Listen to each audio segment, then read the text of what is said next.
दोस्तों, हर साल दुनिया भर में हजारों साइंटिफिक रिसर्च पेपर्स पब्लिश करे जाते हैं, जिसमें साइकोलॉजिकल रिसर्च का भी बहुत बड़ा हिस्सा होता है। पर देखा जाए तो इन साइकोलॉजिकल रिसर्च और स्टडीज को रीड करना एक नॉर्मल इंसान के लिए जितना मुश्किल होता है, उन बातों को रियल लाइफ में अप्लाई करना उतना ही आसान भी है। इसीलिए आज की वीडियो में हम आपके साथ 12 ऐसे साइकोलॉजिकल फैक्ट्स को शेयर करेंगे जिन्हें जानने के बाद आप पहले जैसे सेम नहीं रहोगे। Number 1, music changes perception. हम सभी ये जानते हैं कि म्यूजिक हमारे मूड को चेंज करने का पावर रखता है। एक हाईली एनर्जेटिक सॉन्ग सुनकर आप मोटिवेटेड फील करोगे और वहीं एक सैड सॉन्ग आपको सैड और डिप्रेस्ड फील करा सकता है। आप किस टाइप का म्यूजिक सुनना पसंद करते हो, ये एक्चुअली में अफेक्ट करता है कि आप इस दुनिया को किस नजर से देखते हो। 2011 की एक स्टडी में लोगों को एक टास्क दिया गया, जहाँ उन्हें डिफरेंट म्यूजिक सुनते हुए एक पेपर पर हैप्पी और सैड फेसेस को टिक करना था। रिजल्ट ये देखा गया कि सैड म्यूजिक सुनते हुए ज्यादातर लोग सैड फेसेस को टिक कर रहे थे, वहीं हैप्पी म्यूजिक सुनते टाइम लोग हैप्पी फेसेस को चूज कर रहे थे, जिसे परसेप्चुअल एक्सपेक्टेशन का नाम दिया गया। जहां आप अपने कानों से कुछ सुनते हो तो आपका ब्रेन आपकी आंखों से सिमिलर चीजें देखने लगता है। इसीलिए एनर्जेटिक म्यूजिक वर्कआउट करते टाइम बहुत हेल्प करता है और सॉफ्ट म्यूजिक आपको फोकस करने में हेल्प करता है। Dunning Kruger effect. 1999 में 2 सोशल साइकोलॉजिस्ट ने ये डिस्कवर करा कि इंटेलिजेंट लोग हमेशा अपने आप को एक बिलो एवरेज पर्सन की तरह ट्रीट करते हैं। वो कभी भी खुद को बाकियों से ज्यादा स्मार्ट नहीं मानते। वहीं दूसरी तरफ एवरेज आईक्यू वाले लोग इसका बिल्कुल ऑपोजिट करते हैं। उन्हें हमेशा ये लगता है कि वो बाकियों से ज्यादा बेटर है। इसीलिए अगर आप ऐसे लोगों से मिलो जो हर बात में खुद को सुपीरियर शो करते हैं, जो ये दिखाते हैं कि वो कितने ज्यादा स्मार्ट हैं, तो समझ जाओ कि ये बस एक डनिंग-क्रूगर इफेक्ट का असर है। वो असल में इतने इंटेलिजेंट नहीं है जितना वो दिखा रहे हैं, क्योंकि एक हाईली इंटेलिजेंट पर्सन कभी भी अपनी नॉलेज से सेटिस्फाइड नहीं होता। वो हमेशा खुद की एबिलिटी पर डाउट करता है, क्योंकि उन्हें लगता है कि वो और बेहतर हो सकता है। फॉर एग्जाम्पल, आपने अक्सर ये तो देखा ही होगा, जो दोस्त ये कहता है कि उसने एग्जाम के लिए कुछ नहीं पढ़ा, वो बिल्कुल प्रिपेयर होके नहीं आया था। मोस्टली केसेस में उसी फ्रेंड के अच्छे मार्क्स आते हैं, जबकि उसने बोला था कि मेरा एग्जाम अच्छा नहीं गया, मैं और अच्छा कर सकता था। क्योंकि मानो या ना मानो, वो सच में थोड़ा ज्यादा इंटेलिजेंट पर्सन है। Singing reduces anxiety. इमेजिन करिए आप अपनी कार ड्राइव करते हुए अपने काम पर जा रहे हैं, जहां आपको एक इम्पोर्टेंट प्रेजेंटेशन डिलीवर करनी है। सो नेचुरली आप नर्वस और एंग्शियस फील करोगे। तो ऐसे मोमेंट में आप अपने आप को काम कैसे रखोगे? साइकोलॉजी ये कहती है कि अगर आप ऐसे टाइम पर अपना फेवरेट सॉन्ग प्ले करके खुद भी सिंगिंग करने लग जाओ। अब आपको ये सुनने में अजीब लग रहा होगा, पर सिंगिंग करने से आपके ब्रेन में एंडोर्फिन्स और ऑक्सीटोसिन रिलीज होने लगता है, जो अल्टीमेटली आपके स्ट्रेस लेवल को बहुत तेजी से कम कर देता है और आपके मूड को बेटर कर देता है। इसके अलावा ये आपके हार्ट रेट और कॉर्टिसोल लेवल को लो कर देता है, जिससे आप काम और कॉन्फिडेंट फील करने लगते हो। Power of silence. अगर आप चाहते हैं कि कॉन्वर्सेशंस आगे बढ़ती रहें पर आपको समझ नहीं आ रहा कि क्या बात करें, तो इसका सबसे सिंपल तरीका है अपने पार्टनर से कोई भी एक क्वेश्चन पूछ लो और जब वो आंसर दे दे, उसके बाद भी आई कांटेक्ट मेंटेन रखो और आपका पार्टनर साइलेंस को अवॉइड करने के लिए कुछ ना कुछ बात करने लगेगा। स्टडीज में देखा गया है, जब कोई पर्सन आपके सामने ओपन होने में स्ट्रगल करता है या अपनी फीलिंग्स को हाइड करता है, इस टाइम पर इंफॉर्मेशन निकलवाने के लिए बस एक क्वेश्चन पूछो और कुछ देर साइलेंट हो जाओ, क्योंकि किसी भी कॉन्वर्सेशन के बीच साइलेंस अच्छा नहीं लगता, जिसे अवॉइड करने के लिए वो इन्फॉर्मेशन शेयर करने लगता है या आपसे क्रॉस क्वेश्चन पूछने लगता है, जो अल्टीमेटली कॉन्वर्सेशन को मेंटेन रखता है। Playing dumb. अगर आप किसी के सामने अपना गुड इंप्रेशन बनाना चाहते हो, तो किसी ऐसे टॉपिक के बारे में बात करो जो उन्हें बहुत पसंद है और उसके बारे में उनसे सीखो।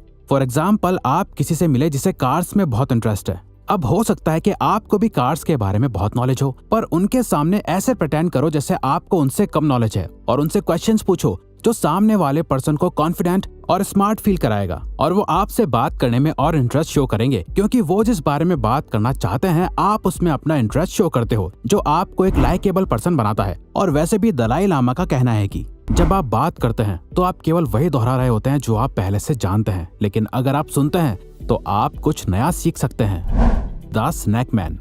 अगर आप किसी ग्रुप में हैं या किसी एक पर्सन के साथ भी हैं जहां आप डिनर या लंच पर मिलने आए हो और आपको लगता है कि कोई कन्फ्लिक्ट क्रिएट होने वाला है, आपकी कॉन्वर्सेशन जैसे जा रही है, आप लोगों की लड़ाई हो सकती है, तो इस सिचुएशन को अवॉइड करने के लिए अपने सामने रखा खाना खाने लग जाओ, क्योंकि अकॉर्डिंग टू साइकोलॉजिस्ट्स ईटिंग एक कामिंग एक्टिविटी है। जब लोग कुछ खा रहे होते हैं तो बाकी लोग उस एनवायरनमेंट में कंफर्टेबल फील करते हैं। तो जब भी आपको लगे कि कोई बहुत ही अग्रेसिव हो रहा है या आप लोगों की बहस होने वाली है, तो उस पर्सन के पास जाके बैठ जाओ और उन्हें कुछ खाने को ऑफर करो। ऐसे टाइम पर एक सिंपल चॉकलेट भी आपकी रिलेशनशिप को बहुत हेल्प कर सकती है। Forming a habit. आपने कभी ये सोचा है कि एक हैबिट को फॉर्म करने में कितना टाइम लगता है? पहले ये माना जाता था कि किसी भी हैबिट को फॉर्म या ब्रेक करने में सिर्फ 21 डेज का टाइम लगता है, पर एक न्यू साइकोलॉजिकल रिसर्च के अकॉर्डिंग किसी भी हैबिट को बिल्ड करने के लिए अराउंड 66 डेज लगते हैं। इसीलिए जो लोग ये सोचकर कोई भी न्यू हैबिट बिल्ड करना स्टार्ट करते हैं कि 21 डेज के बाद उन्हें आदत पड़ जाएगी, और जब वो 22nd डे पर फेल हो जाते हैं तो उन्हें बहुत डिसअपॉइंटमेंट होती है और वो क्विट कर देते हैं। रिसर्च के अकॉर्डिंग अगर आप 66 डेज को 3 फेजेस में बांट दें, जहां शुरू के 22 दिन आपको बहुत अनकंफर्टेबल फील होंगे, नेक्स्ट 22 दिन आपसे बिल्कुल हैंडल नहीं होंगे, आप ऑलमोस्ट क्विट कर देंगे, और लास्ट 22 डेज के बाद आप एक मोमेंटम बिल्ड कर लेंगे, जिसके बाद वो हैबिट आपके माइंड और बॉडी से कनेक्ट हो जाएगी, आपकी रूटीन में आ जाएगी और आप सक्सेसफुली हैबिट बिल्ड कर लेंगे। Call people bye their name. Psychologist कहते हैं कि हर पर्सन को अपना नाम सुनना सबसे फेवरेट साउंड लगता है, क्योंकि हम सभी के लिए अपना नाम बहुत इंपॉर्टेंट होता है। तो जब कोई आपके नाम को याद रखता है तो आप भी अपनी इंपॉर्टेंस फील करते हो। सिमिलरली आपने ये नोटिस करा होगा कि जब कोई आपका नाम भूल जाता है तो आप इंसल्टेड भी फील करते हो। इसीलिए किसी के सामने अपनी लाइकेबल प्रेजेंस बनाने के लिए इम्पोर्टेंट है कि कॉन्वर्सेशन में आप सामने वाले के नाम को यूज करते रहो, जो उन्हें इम्पोर्टेंस फील कराता रहेगा और वो आपके साथ और कंफर्टेबल फील करने लगेंगे। मल्टीटास्किंग। क्या आपको लगता है कि आप मल्टीटास्किंग कर सकते हो? न्यूरो साइंस के अकॉर्डिंग हमारा ब्रेन एक टाइम पर सिर्फ एक ही चीज पर फोकस कर सकता है। कई बार जब आप 2 काम एक साथ कर रहे होते हो तो आपको ऐसा लगता होगा कि आप मल्टीटास्किंग कर रहे हो, पर रियल में आपका ब्रेन बहुत ही तेजी से उन दोनों कामों के बीच अपना फोकस शिफ्ट कर रहा होता है। हम चलते चलते एक दूसरे से बात करते हैं क्योंकि ये बिहेवियर्स ऑटोमेटिक और ऑटो पायलट मोड से होते हैं। वहीं ऐसे टास्क जिनमें बहुत फोकस करने की नीड होती है, वहाँ वो साइमल्टेनियसली काम नहीं कर सकता। फॉर एग्जाम्पल बुक रीड करते हुए टीवी देखना। अब यहाँ पे आपको लगेगा कि आप दोनों काम एक साथ कर रहे हो, पर रियल में एक टाइम पर आपका फोकस या तो रीडिंग करने पर है या टीवी देखने पर। Provide a choice. अगर आप चाहते हैं कि सामने वाला पर्सन एक डिसीजन ले जो आपके फेवर में हो, तो सिंपली उन्हें ऑप्शंस दो जो आपके डिसीजंस के फेवर में हो। फॉर एग्जाम्पल, अगर कोई अपने बच्चे को पढ़ाई करने के लिए बोलना चाहता है तो सिंपली उसे ये बोलने के बजाय कि जाओ पढ़ो, उन्हें चॉइस दो कि चलो पढ़ाई का टाइम हो गया, पहले इंग्लिश पढ़ोगे या मैथ्स। तो जब वो कोई भी चॉइस लेंगे तो उन्हें लगेगा कि वो खुद ये डिसीजन ले रहे हैं, वो अपने कंट्रोल में है। अब ये ट्रिक आप किसी के भी साथ यूज कर सकते हो। जैसे आपने नोटिस करा होगा कि हर रेस्टोरेंट में वेटर्स इसी ट्रिक का यूज करते हैं। वो आपको वो सारे ऑप्शंस देते हैं जो वो चाहते हैं कि आप ऑर्डर करो, और आप इनडायरेक्टली वही करते हो, पर आपको ऐसा लगता है कि वो डिसीजन आपने लिया, लेकिन रियलिटी में वो डिसीजन आपके वेटर ने पहले ही ले लिया था। यानी कि वो ट्राई करते हैं कि आप कुछ चुनिंदा चीजों में से ही कुछ एक चीज ऑर्डर कर दें जिसे रेडी करने में रेस्टोरेंट को ज्यादा टाइम ना लगे। The power of sunlight.